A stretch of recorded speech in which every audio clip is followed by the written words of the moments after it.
Hello అండి అందరికీ ఎలా ఉన్నారు? బాగున్నారా? నేనైతే చాలా బాగున్నానండి.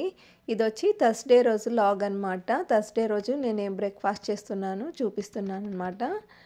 ఇక్కడొచ్చి నేను ఉప్మా చేస్తున్నానండి. నేనేం పెద్ద వెరైటీగా ఏం చేయట్లేదు. మామూలుగానే చేస్తున్నాను. అందరు చేసినట్టే చేస్తున్నాననమాట. మార్నింగ్ వచ్చి పిల్లలకి ఇడ్లీ, దోస చేసేసానండి. వాళ్ళని స్కూలుకి పంపించేసిన తర్వాత ఇలా ఉప్మా చేసుకుంటున్నాను. వాళ్ళు ఉన్నప్పుడు ఏంటంటే పెద్ద ప్రాసెస్‌గా ఉండేవి చేయాలంటే టైం సరిపోదు. అలాగే వాళ్ళు ఆయిల్‌తో చేసిన ఫుడ్ కూడా అంత ఇష్టపడరు మార్నింగ్ టైంలో. మా పిల్లలొచ్చి బోండా, వడ అలాంటి పెద్ద ఎక్కువ ఆయిల్ ఫుడ్ తినరు. అసలు ఇష్టం ఉండదు కూడా వాళ్ళకి ఆయిల్ ఫుడ్. వాళ్ళకి మ్యాక్సిమం మ్యాగీ, ఇడ్లీ, దోస ఇవే ఎక్కువ ఇష్టం అనమాట. సో వాళ్ళకి మార్నింగ్ అయ్యే చేస్తాను. వాళ్ళు స్కూల్కి వెళ్ళిపోయిన తర్వాత మాకు ప్రిపేర్ చేసుకుంటాను అనమాట ఏదైనా వెరైటీగా. ఇక్కడ ఉప్మా చేస్తున్నాను కదండి, చూపిస్తున్నాను మీకు. ఉప్పు, పసుపు అవి వేస్తున్నాను. కొంచెం కలర్ రావడానికి పసుపు యాడ్ చేశాను. మీరు అనుకోవద్దు ఉప్మాలో ఏంది పసుపు వేసానని.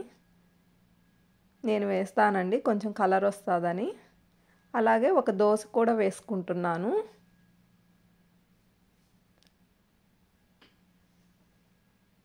ఒకేసారి అన్నీ వేడివేడిగా ప్రిపేర్ చేసేసుకుంటాను అనమాట. 4 పొయ్యిలు ఉన్నాయి కాబట్టి.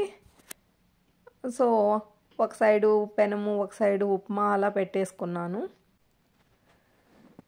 ఇలా 4 పొయ్యిలు ఉండడం వల్ల ఏంటంటే ఒక్కో స్టవ్ మీద ఒక్కోటి పెట్టేసుకుంటాం కాబట్టి చాలా త్వరగా అయిపోతుంది. అలాగే అన్నీ ఒకేసారి వేడివేడిగా తినొచ్చు అనమాట.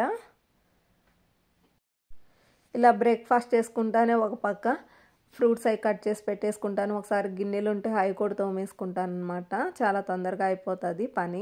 వంట రూమ్లో ఎక్కువసేపు పని చేయాలంటే కొంచెం కష్టంగానే ఉంటుంది కదా ఎవరికైనా. అందుకని తొందరగా చేసేసుకుంటాను. ఇక్కడ నేను దోశ కూడా వేసేసుకుంటున్నాను. ఉప్మా ఒక్కటే కొంచెం అంత తిన్న ఫీలింగ్ రాదు నాకు. అందుకని ఒక దోశ కూడా వేసుకుంటున్నాను. మార్నింగ్ వరకు చాలా ఎక్కువగానే తింటాను నేనైతే. ఆఫ్టర్నూన్, మార్నింగ్ ఎక్కువ బాగా ఫుల్గా తినేస్తాను. నైట్ మాత్రం కొంచెం తక్కువే తినాలనుకుంటాను కానీ రోజు తక్కువైతే తినను. నైట్ కూడా ఫుల్గానే తినేస్తాను. ఫస్ట్ తక్కువ తిందామని తక్కువే పెట్టుకుంటాను. మళ్ళీ రెండోసారి ఆకలేస్తుంది. మళ్ళీ రెండోసారి కూడా తినాల్సి వస్తుంది నైటు. రోజు డైట్ చేద్దామని అనుకుంటాను. రోజు అనుకోవడమే కానీ డైట్ చేయడం అయితే అస్సలు ఉండదు. రోజు రేపు అంటూ వాయిదా వేసుకుంటూ ఉంటానన్నమాట. నాలాగే ఎంతమంది ఇలా చేస్తారండి. ఇక్కడ వచ్చి కర్బూజా కట్ చేసి పెట్టేసుకున్నాను అనమాట. అలాగే బ్రేక్ఫాస్ట్ అయిపోయిన తర్వాత కాఫీ కలిపేసుకుంటున్నాను నాకు, మా హస్బెండ్కి. బ్రేక్ఫాస్ట్ చేసిన తర్వాత కాఫీ తాగితే చాలా హ్యాపీగా అనిపిస్తుంది. ఇక్కడ నా కాఫీని నేను హ్యాపీగా తాగుతున్నాను అనమాట. నన్ను నేనే చూసుకుంటూ తాగుతున్నాను. ఇక్కడ ఆఫ్టర్నూన్కి వచ్చి కొంచెం జొన్నలు నానేసాను. అవి ఏం చేస్తాను వీడియోలో చూడండి, చెప్తాను. ఇక్కడ వచ్చి కర్రీ చేస్తున్నాను అనమాట. ఆఫ్టర్నూన్కి పాలకూర కర్రీ చేస్తున్నానండి. ఈ పాలకూర కర్రీ చాలా సింపుల్గా చేసుకోవచ్చు. ఎవరైనా తెలియని వాళ్ళు ఉంటే ప్రాసెస్ చూడండి. జస్ట్ ఈ పాలకూర కర్రీ టమోటాలు వేసి సింపుల్గా చేసేసుకోవచ్చు అనమాట. ఆనియన్స్, తర్వాత టమోటాలు, ఉప్పు, పసుపు యాడ్ చేసిన తర్వాత అవి బాగా మగ్గిపోయిన తర్వాత పాలకూరని సన్నగా కట్ చేసుకొని వేసుకోవడమేను. లాస్ట్లో కొంచెం చింతపండు యాడ్ చేసేసుకొని కొంచెం కారం వేసేసుకోవడమేను. కావాలంటే కొంచెం ధనియాల పొడి కూడా వేసుకోవచ్చు. కొంచెం వెల్లుల్లి కూడా వేసానండి నేను. చాలా బాగుంటుంది.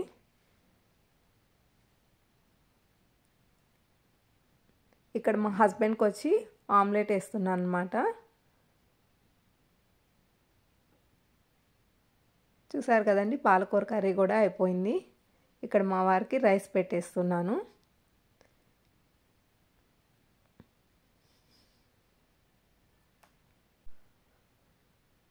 ఇక్కడ ఆమ్లెట్ వచ్చి మా హస్బెండ్ వరకే వేసానమాట. ఎందుకంటే నేను తినను, పిల్లలు లేరు. సో మా హస్బెండ్ వరకే వేసాను ఆమ్లెట్ అయితే. మా పిల్లలు కూడా, ఒక బాబు ఆమ్లెట్ అసలు తినడు, ఒక బాబు మాత్రమే తింటాడు ఎగ్గు. ఇక్కడ చూడండి, జొన్నలు నానబెట్టాను కదా, ఆ జొన్నల్ని రవ్వలాగా చేసుకొని మిక్సీలో వేసేసుకొని రవ్వలాగా చేసేసుకోవాలి. దాంట్లో కొంచెం వాటర్, సరిపడా వాటర్ వేసేసుకొని గిన్నెలో పెట్టేసుకొని మనం ఏ గిన్నెలో అయితే చేసుకోవాలనుకుంటున్నామో ఆ గిన్నెలో వేసేసుకొని సరిపడా వాటర్ వేసుకోవాలండి. నేనైతే ఉరామరిగా వేసేస్తాను. ఇట్లా కలుపుతూ కుక్ చేసుకోవాలన్నమాట. ఇక్కడ నేను జొన్న సంగటి చేసుకుంటున్నాను. నాకు ఎప్పుడైనా డైట్ చేద్దామని ఇలా చేస్తాను, కానీ ఒకరోజే చేస్తాను, తర్వాత రోజు మళ్ళీ రైసే తీసుకుంటాను. ఈ జొన్న సంగటి ఏంటంటే ఇలా కలుపుతూనే ఉండాలన్నమాట, లేకపోతే గిన్నె మాడిపోద్ది అడుగున. ఇది రాగి సంగటి లాగా గట్టిగా అయితే రాదనమాట. నాకు ఎప్పుడు చేసినా ఇలాగే వస్తుంది. మేబీ నేను తక్కువ క్వాంటిటీలో చేస్తాను కాబట్టి ఇలా వస్తుందో ఏంటో నాకు తెలీదు. నాకైతే గట్టిగా ఏం రాదు, కానీ కొంచెం చల్లారిన తర్వాత అయితే కొద్దిగా గట్టి పడుతుందన్నమాట. ఇక్కడ నాకు కూడా పెట్టేసుకుంటున్నాను. ఇక్కడ కీరదోసకాయ ముక్కల్ని కట్ చేసి పెట్టుకున్నానండి.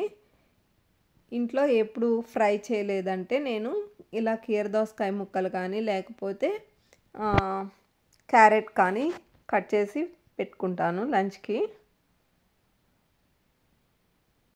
ఇలా జొన్న సంగటి 2-3 డేస్ అయినా వీక్కి తిందాం అనుకుంటాను, కానీ అసలు టైం సరిపోదు.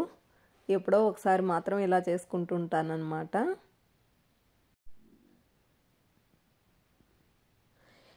ఈవినింగ్ వచ్చి అవకాడో టోస్ట్ చేశాను స్నాక్ లాగా, అలాగే కాఫీ పెట్టుకొని తాగేసామన్నమాట. ఇదండి థర్స్డే రోజు వ్లాగు. అలాగే నా వీడియోస్ కనుక మీరు ఫస్ట్ టైం చూస్తున్నట్టయితే ప్లీజ్ లైక్ చేయండి, షేర్ చేయండి, సబ్స్క్రైబ్ చేసుకోవడం మాత్రం మర్చిపోకండి ఫ్రెండ్స్. Bye friends.